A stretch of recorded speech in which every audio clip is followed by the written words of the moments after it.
My name is Dave Matthews, and I'm the primary art lead on F.E.A.R 2 Project Origin.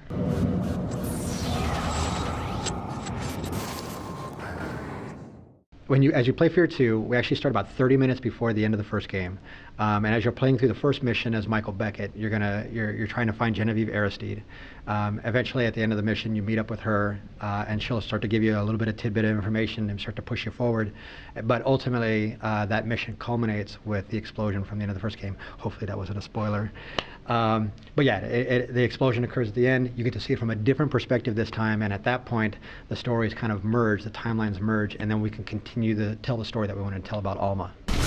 Obviously, people who've played through the game, the original game, have grown to love or respect or fear the original characters. Are there many that are making their way back into this version, other than the obvious? I think you're going to see there's a lot of them are in the backdrop from the first game, and as we're actually starting to continue the story of Alma, you're going to see obviously Alma's back, but now you're going to start to see all the influences on all the characters that were in the backstory in the first game starting to come to the foreground, and it explains ultimately why Alma became who she is and all the torment and why she's such a tortured soul.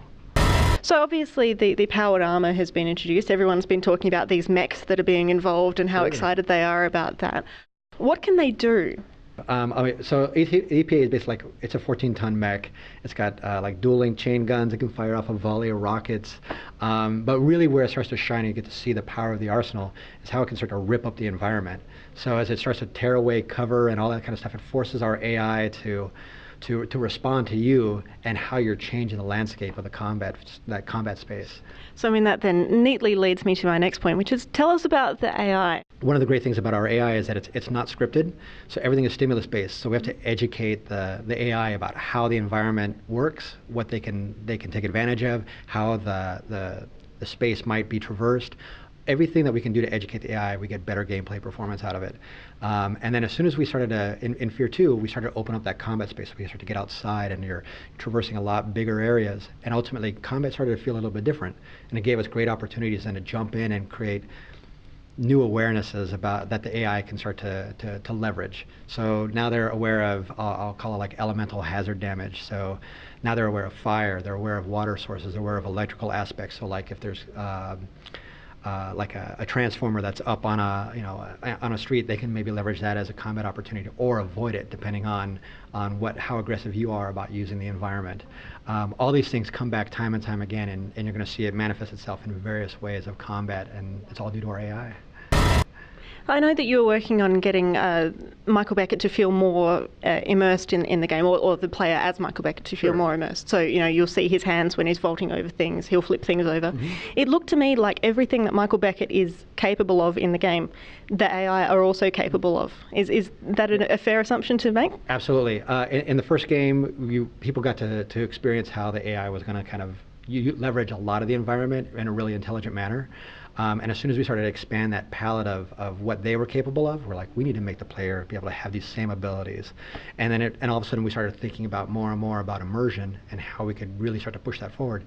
So that's why you're starting to see when they can flip over cover and create, flip over tables, create cover, push carts, all that kind of stuff, open up car doors, also leverage the environment as combat opportunities. So be able to if I'm hiding behind a car and I'm spending too much time, they may decide to pump a couple rounds into the engine block and get it to explode to get me to displace. Those same type of opportunities we want to provide back to the player as well. And because of it, you get a great ebb and flow of combat. The main mantra that we have on the team is the idea of variety. And the way that manifests itself, you're going to see as you traverse the game, you're going to see a variety of locations, a variety of combat spaces. You're going to see variety in the forms of how many different types of AI that we're presenting, how they behave. We've really added a whole new, again, push them further and start to separate the differences between them to really create a good sense of variety. Let's see, color, the way that we start to leverage color in the environments to really evoke very specific moods.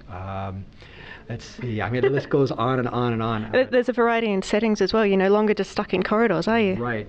You're good. In the first game, people got a little fatigued from a lot of office space. And now we still thought there were some great elements about being in really tight confined spaces, but now we're starting to get outside. So you're going to be traversing through parts of the city, seeing what the ultimate destruction from Alma has created. And you're going to start to see, wow, I mean, ultimately, you're going to get really close to ground zero from the end of the first game as well. So you're going to see a huge array of experiences. What can you tell us about multiplayer now that you're finally allowed to talk about it? It's awesome. We have six different modes, and I think our pinnacle of all the modes, we call it Armored Front, which is it's kind of a control type of a game, but we get to play. As you unlock gates, you get to jump in the EPA. So each team can have an EPA, and it's not you feel as while you're in the EPA, you feel really strong and really powerful, and you can lay all sorts of waste. But we've also made sure that we've kind of balanced that so that as teams decide to try to overpower an EPA, that they can successfully do that and still feel really good about it. Obviously, as we are in Australia, I do have to ask you the question that I imagine everybody and their dog and their dog's neighbours are asking you. Tell us how you feel about the fact that you can finally release your game in Australia after it was banned last year. Words can't express how happy we are. It's great that we get to bring the way that we intended F.E.A.R to Australia, and ultimately because of that, it's like hopefully then everybody out there is going to experience it exactly how we wanted, and that's what we're so happy about. When we first heard about it, I mean, we were really heads down when we were focused on a lot of the development. We were getting towards the tail end of development, and when we heard about it, and we were really disappointed. And we were like, wow, how are we gonna maintain this experience?